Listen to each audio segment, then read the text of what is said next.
Bonjour, je suis Guillaume Faux, je suis co-commissaire de l'exposition Marcel Proust, La Fabrique de l'œuvre avec Antoine Compagnon et Nathalie Mauriac, et je suis très heureux de vous souhaiter la bienvenue ici à la bibliothèque sur le site François Mitterrand pour cette visite guidée à travers l'exposition qui a été organisée à l'occasion du 100e anniversaire de la mort de Marcel Proust, dont nous célébrons donc l'anniversaire aujourd'hui, 18 novembre 2022. À cette occasion, l'entrée dans l'exposition est gratuite. Venez nombreux.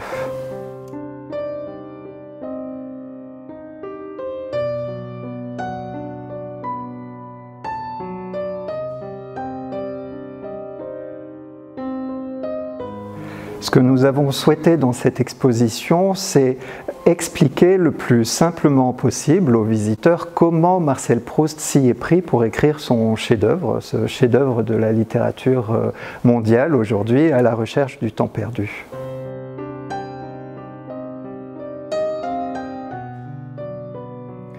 Marcel Proust a écrit À la recherche du temps perdu sur une très longue amplitude chronologique. Il a commencé grosso modo en 1908 jusqu'au dernier jour avant sa mort en 1922. Donc sur une si longue période, on comprend bien que les modalités de travail ont beaucoup évolué. Marcel Proust était un être très sociable, il avait des amis, il sortait dans le monde, il avait des fréquentations qui lui permettaient d'observer la société de son temps, la vie des salons qu'il fréquentait, et puis à partir d'une certaine période, à partir du moment où le travail sur À la recherche du temps perdu a dû avancer, et sérieusement avancer, il s'est retiré chez lui, plus précisément même dans sa chambre, encore plus précisément dans son lit, et c'est là, depuis son lit, qu'il a véritablement fait l'essentiel du travail d'écriture du texte.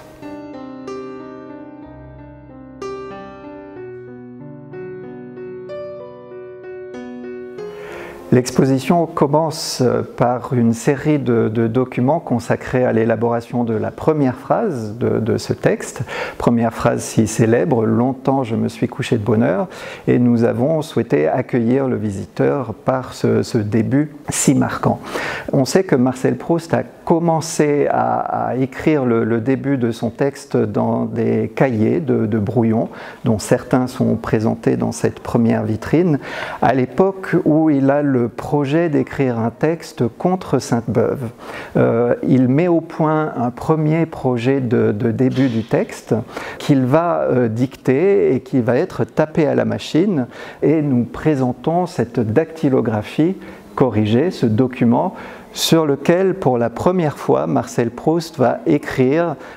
ajouter à la main la forme définitive de la première phrase « Longtemps je me suis couché de bonheur ». Ces premières étapes, néanmoins, ne bouclent pas le travail, puisque Marcel Proust va continuer à parfaire ce début du texte sur les épreuves corrigées, plus précisément sur ces documents qu'on appelle les placards corrigés, documents qui permettent à Marcel Proust, après quelques réaménagements, après quelques perfectionnements, notamment sur les titres définitifs de son texte, de mettre au point définitivement ce début qui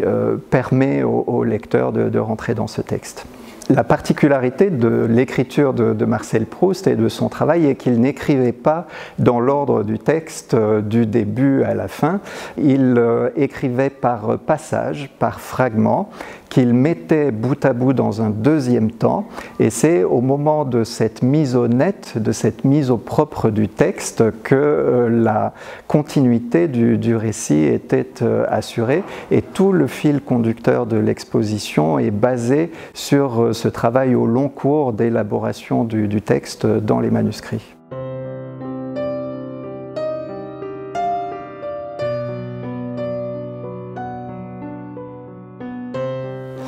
Dans chaque salle de l'exposition, nous avons mis en avant un épisode emblématique du texte qu'il nous paraît intéressant de présenter au public. Et bien évidemment, dans la salle consacrée à Du côté de chez Swann, impossible de ne pas parler de l'épisode de la fameuse Petite Madeleine. Épisode d'une certaine complexité dans son élaboration, puisque Marcel Proust l'écrit de 1908 jusqu'en 1913-1914, et l'étude des manuscrits permet de comprendre les différentes étapes par lesquelles Marcel Proust passe pour inventer cet épisode, et notamment de comprendre que cette petite Madeleine n'a pas existé de toute éternité, si on peut dire, mais qu'elle a commencé par être un très modeste petit morceau de pain rassis, comme on le constate sur ce manuscrit, un des plus précoces consacrés par Marcel Proust à cet épisode. Et puis,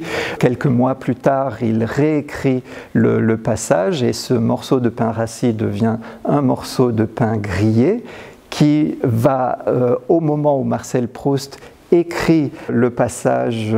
dans sa forme quasi définitive dans les cahiers de brouillon qui sont présentés dans cette vitrine, devenir une biscotte. Et ce n'est que sur la mise au net, la mise au propre de ces cahiers que Marcel Proust va inventer l'expression, le terme de petite Madeleine tel que les lecteurs le connaissent aujourd'hui. Donc c'est un épisode à la fois complexe qui fait varier l'objet lui-même, du pain rassis à la petite Madeleine, mais également le personnel, si on peut dire, qui est impliqué autour de cette petite Madeleine, puisque selon les brouillons, il s'agit tantôt de la cuisinière, de la gouvernante ou de la mère du narrateur qui apporte cette petite Madeleine ou ce morceau de pain au héros du roman.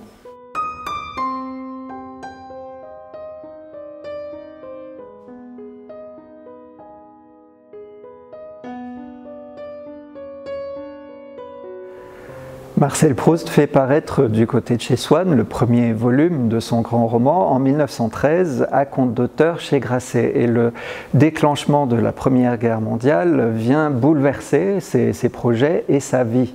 Bouleversement de sa vie tout d'abord, puisqu'il est très inquiet pour certains de ses proches qui sont mobilisés, qui sont appelés sur le front. Son frère Robert part à la guerre, mais également certains de ses amis les plus proches, Bertrand de Fénelon et Robert Dumière par exemple. Nous présentons dans l'exposition 2 photos inconnues jusqu'à aujourd'hui de ces 2 amis très proches de Marcel Proust. Photographies particulièrement émouvantes puisqu'elles ont été prises quelques jours, quelques semaines avant qu'il ne meure sur le front.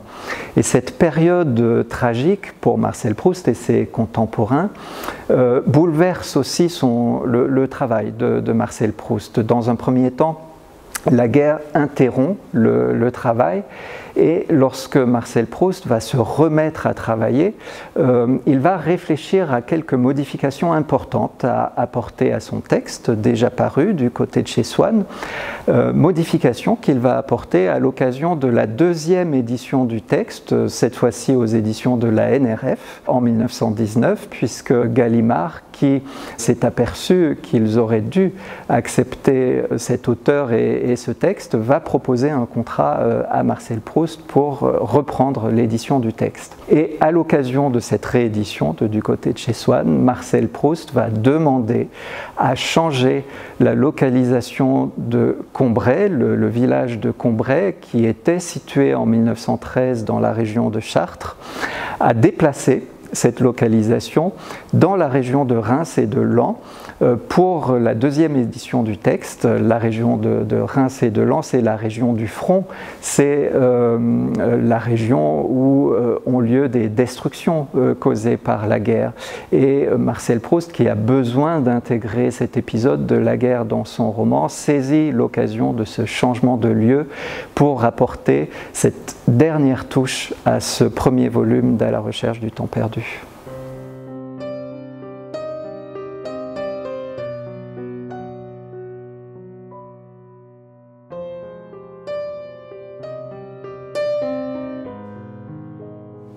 La deuxième salle de l'exposition est bien sûr consacrée au deuxième volume du texte, À l'ombre des jeunes filles en fleurs, et le manuscrit de ce volume a une histoire tout à fait exceptionnelle. En effet, lorsque Marcel Proust remet son manuscrit à Gallimard, il remet 3 séries de documents bien différents, des cahiers de brouillon. Il a travaillé également sur des épreuves corrigées que Grasset, son premier éditeur, avait commencé à préparer, et il a également travaillé sur des épreuves de la Nouvelle Revue Française. Ces 3 séries de documents font un ensemble assez disparate, assez complexe, et une employée de la Nouvelle Revue Française, Mademoiselle Rallet, a cette idée de faire un collage de l'ensemble de ces documents qu'elle va disposer sur de grandes planches, comme vous le voyez présenté dans l'exposition, pour faciliter le travail des typographes et des imprimeurs, de manière à disposer du texte dans l'ordre.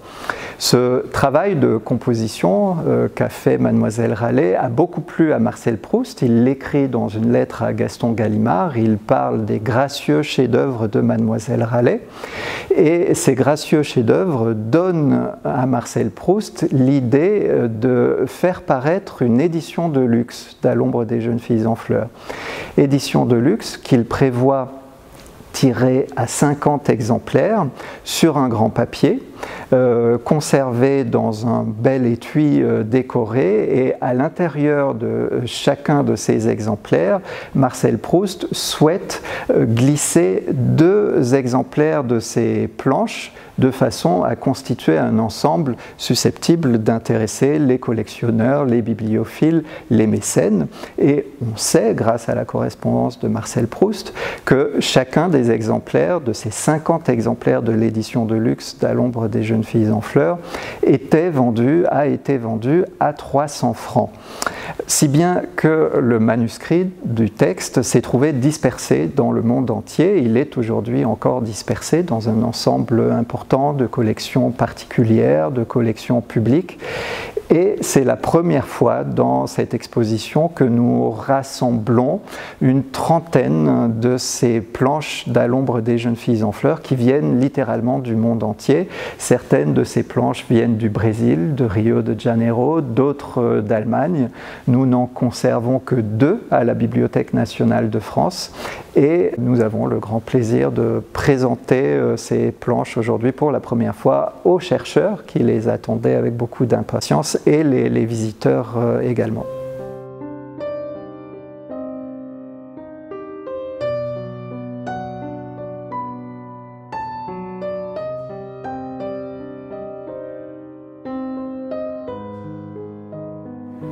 Le centre de l'exposition est occupé par une salle consacrée au volume intitulé Le côté de Guermantes de Sodome et Gomorrhe 1, et c'est une salle pivot dans la mesure où dans le récit, le narrateur, qui est au sommet de son initiation mondaine, sociale, découvre l'envers du décor. Et cet envers du décor, pour Marcel Proust, c'est la race des tantes, pour reprendre l'expression utilisée dans le texte, c'est-à-dire l'homosexualité de certains personnages qui en constituent le vecteur. Alors, un des grands personnages d'À la recherche du temps perdu, de ce point de vue-là, est le baron de Charlus. On sait qu'un des modèles du baron de Charlus était Robert de Montesquieu, dont le très beau portrait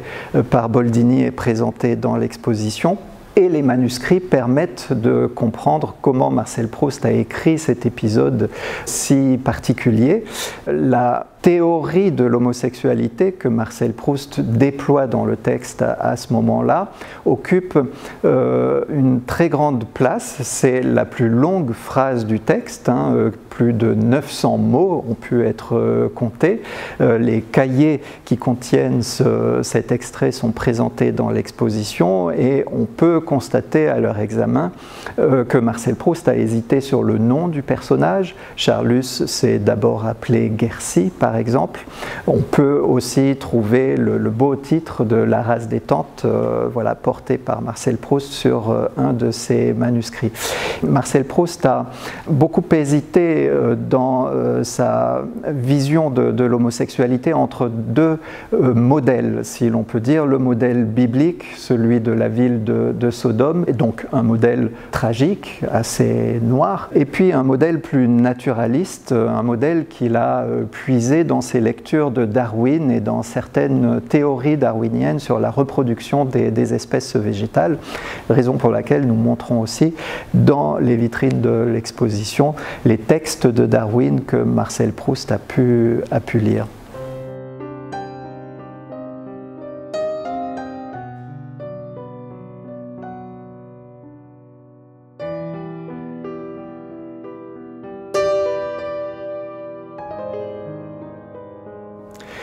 L'épisode de la mort de la grand-mère du narrateur est un des plus émouvants du texte, un des plus marquants, de ceux dont les lecteurs se souviennent le plus volontiers.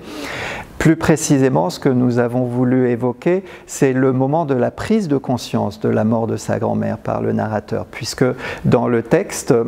plus d'1 an se passe entre le moment de la mort de la grand-mère et le moment où le narrateur, qui fait un 2e séjour à Balbec, au bord de la mer, prend conscience de cette mort à l'occasion d'un geste tout simple, très banal, celui de se pencher pour se lasser les souliers, et ce geste lui rappelle ce geste que faisait sa grand-mère lorsqu'il était enfant pour l'aider à lasser ses chaussures. Et c'est ce souvenir, cette mémoire involontaire qui fait ressurgir le souvenir de la grand-mère.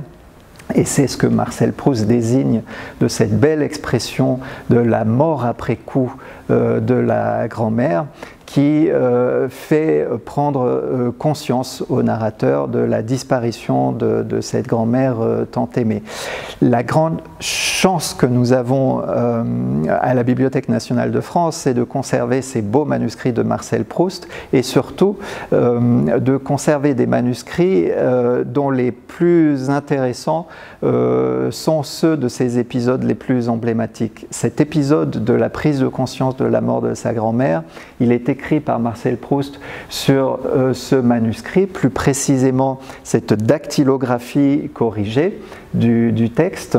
à laquelle il ajoute une longue addition entièrement manuscrite qui lui permet de rajouter lui-même après coup dans l'écriture le sens véritable de ce passage, et on peut lire le début très émouvant de ce texte, bouleversement de toute ma personne dès la première nuit comme je souffrais d'une crise de fatigue.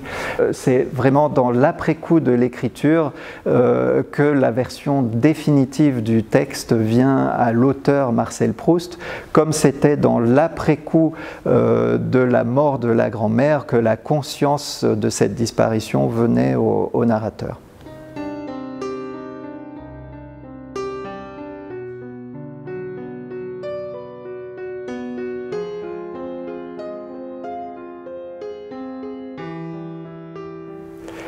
Plusieurs personnages d'À la recherche du temps perdu sont des artistes. Parmi ces figures d'artistes, il y a un musicien, un compositeur qui s'appelle Vinteuil.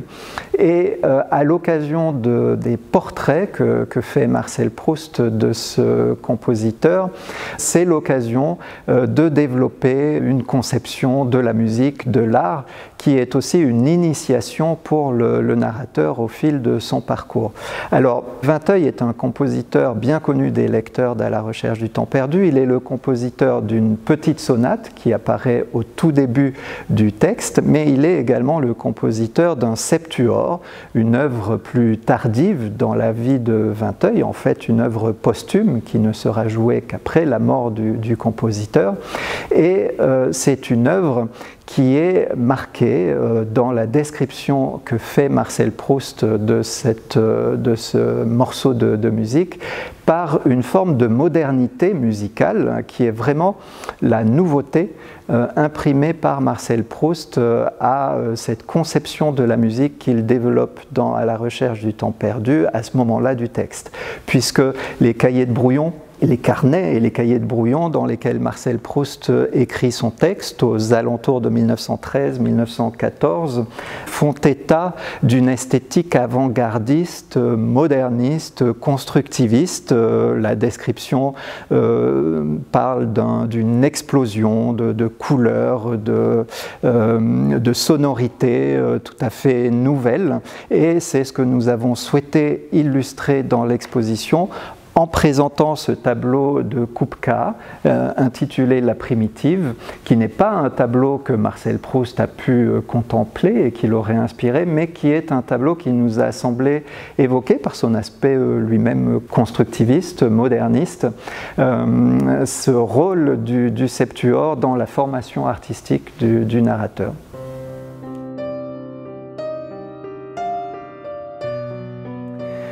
Au terme de cette traversée du texte, à la recherche du temps perdu, au fil des volumes, au fil des salles, nous avons souhaité présenter aux visiteurs un ensemble de documents, de manuscrits, de fragments représentatifs de la diversité du fonds Marcel Proust conservé à la Bibliothèque nationale de France. Le fonds est constitué de cahiers de brouillon, il est constitué de feuillets de dactylographie, de textes tapés à la machine, mais également de ces fragments que nous avons appelés des copeaux, c'est-à-dire des sortes de chutes finalement, de morceaux de papier, soit égarés de certains cahiers, soit découpés par Marcel Proust lui-même dans certains cahiers pour être replacés dans l'autre, et qui donnent une idée de la diversité et de la richesse de ce fonds. Et le visiteur peut admirer des fragments depuis le plus petit jusqu'au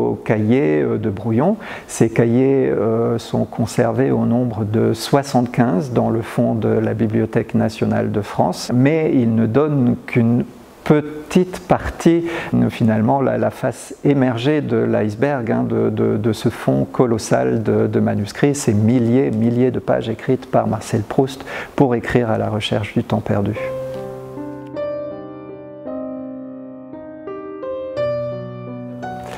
Le fonds Marcel Proust de la Bibliothèque nationale de France a été acquis en 1965 auprès de la famille de Marcel Proust. À cette date, c'est quelques 177 volumes qui rentrent dans les collections de la Bibliothèque nationale de France. C'est un ensemble colossal qui sera complété à 3 ou 4 reprises par la suite, au milieu des années 70 une première fois, avec un petit ensemble retrouvé par la nièce de Marcel Proust, Suzy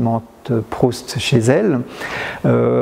ensemble à nouveau complété au milieu des années 80 par une dizaine de cahiers très importants à l'occasion d'une dation en paiement de droits de succession du grand collectionneur Jacques Guérin. Un petit complément est intervenu en 2013 à l'occasion de l'achat d'un tout petit agenda, l'agenda dit de 1906, qui est venu apporter un ensemble d'informations sur l'écriture de la recherche du temps perdu, mais aussi sur certains épisodes biographiques de la vie de Marcel Proust. Et puis l'acquisition la plus récente, venue compléter ce magnifique fonds, c'est celle des 75 feuillets parvenus à la bibliothèque à l'occasion du legs de Bernard de Fallois et qui donne les toutes premières versions de quelques-uns des épisodes les plus emblématiques de la recherche du temps perdu.